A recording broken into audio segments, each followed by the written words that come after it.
दोस्तों, प्रकृति के रहस्य को समझना आसान नहीं है और कई बार हमारे मन में कई ऐसे सवाल आते रहते हैं जिनका जवाब लगभग किसी के पास नहीं होता, लेकिन फिर भी हम उनके जवाब को ढूंढने में लगे रहते हैं। मेरे मन में भी आया कि इस अंतरिक्ष में स्वर्ग लोक की स्थान पर है।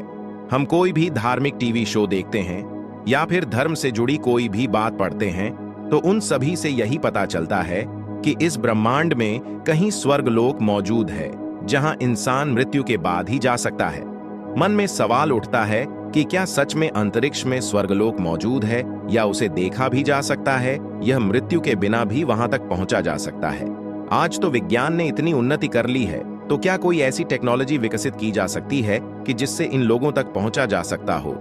मुझे अपने सवालों के कुछ जवाब भी, और चलिए शुरू करते हैं। दोस्तों, कहते हैं कि ब्रह्मांड की उत्पत्ति ब्रह्मा जी के जन्म के साथ शुरू होती है और जब उनकी आयु समाप्त होती है तब यह ब्रह्मांड भी समाप्त हो जाता है। जहां ब्रह्म जीव रहते हैं उसे सत्यलोक कहा जाता है। जहां भगवान विष्णु और लक्ष्मी माता निवास करती हैं उसे बैकुंठ कहते हैं, जहां पहुंचना ही मुश्किल हो जाता है। जहां देवराज इंद्र के साथ सभी देवता निवास करते हैं उसे स्वर्गलोक कहा जाता है, जहां इंसान मृत्यु के बाद ही जा सकता है। सभी लोग इसी अंतरिक्ष में मौजूद हैं लेकिन उन्हें देखा नहीं जा सकता। यह भी कह सकते हैं कि यह सभी लोग पृथ्वी से इतनी दूरी पर मौजूद है कि वहां तक पहुंचना संभव भी नहीं है। दोस्तों, पृथ्वी से इन सभी लोगों तक की दूरी का जो अंदाजा लगाया गया है उसके मुताबिक अगर आज के टेक्नोलॉजी के हिसाब से हम बैकुंठ जान कुछ करेंगे तो तकरीबन 12 लाख से 14 लाख सालों तक का समय लग जाएगा। यानी आज की टेक्नोलॉजी के हिसाब से हम इन लोगों तक पहुंच ही नहीं सकते। तो वहीं जब मैं आपको इन सब के बारे में थोड़ा विस्तार से बताता हूं दोस्तों, भगवत पुराण के अनुसार बैकुंठ का स्थान ध्रुव तारे की ओर है। गुरुद्वारे को पोल स्टार कहा जाता है कि पृथ्वी के हर एक स्थान से यह तारा उत्तर की निशान नजर आता है। पृथ्वी की ध्रुव तारे से दूरी है करीब 434 प्रकाश वर्ष, यानी कि इतने किलोमीटर्स।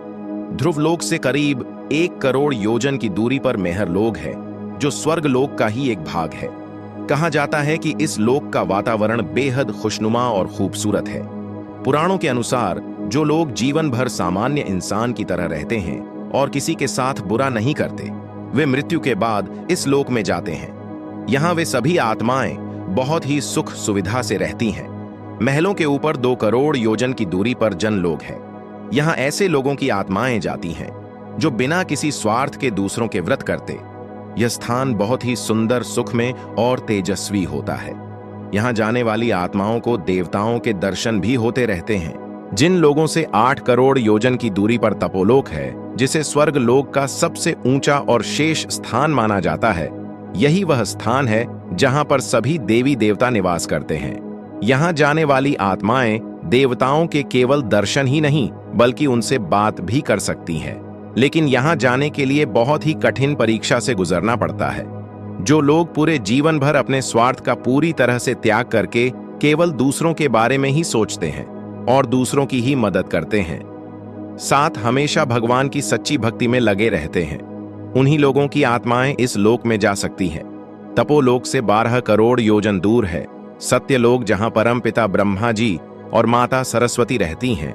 कहते हैं कि यहाँ पर आत्माएं नहीं जाती, और अगर जाते हैं तो केवल वही आत्माएं जा पाती है जो कई जन्मों से पुण्य कर्म करती चली आ रही है, जो स्वर्ग लोक पहुंचकर भी अपने सत्कर्मों और भगवान की व्यक्ति को नहीं छोड़ते। केवल उन्हें ही यहाँ पर जाने का सौभाग्य मिलता है। सत्यलोक से 2 करोड़ 62 लाख योजन दूरी पर है बैकुंठ लोक। यहाँ निवास करते हैं भगवान विष्णु और माता लक्ष्मी। बैकुंठ तक जाने को ही मोक्ष कहा जाता है।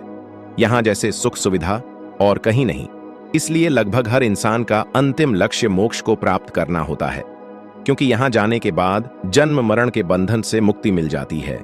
इसलिए बैकुंठ को ब्रह्मांड का अंत भी कहा जाता है। हालांकि पुराणों के अनुसार बैकुंठ से ऊपर बेकलोक है, जिसे बोलो कहा जाता है, जहां भगवान श्री कृष्ण और राधा जी निवास करते हैं।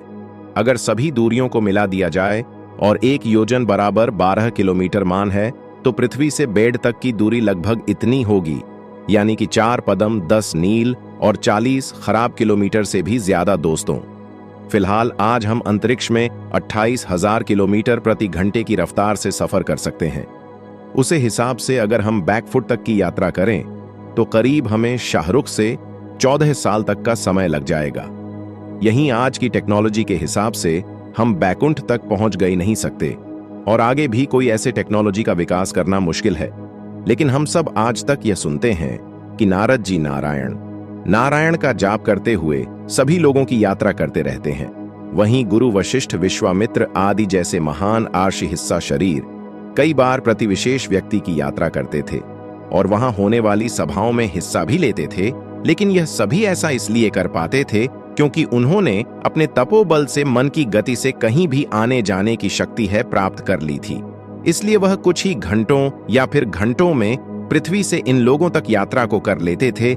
यानी कि भौतिकता या फिर टेक्नोलॉजी के सहारे तो कभी नहीं, लेकिन धर्म, अध्यात्म, भक्ति, योग व पुण्य के रास्ते से हम क्षण भर में वहां पहुंच सकते हैं।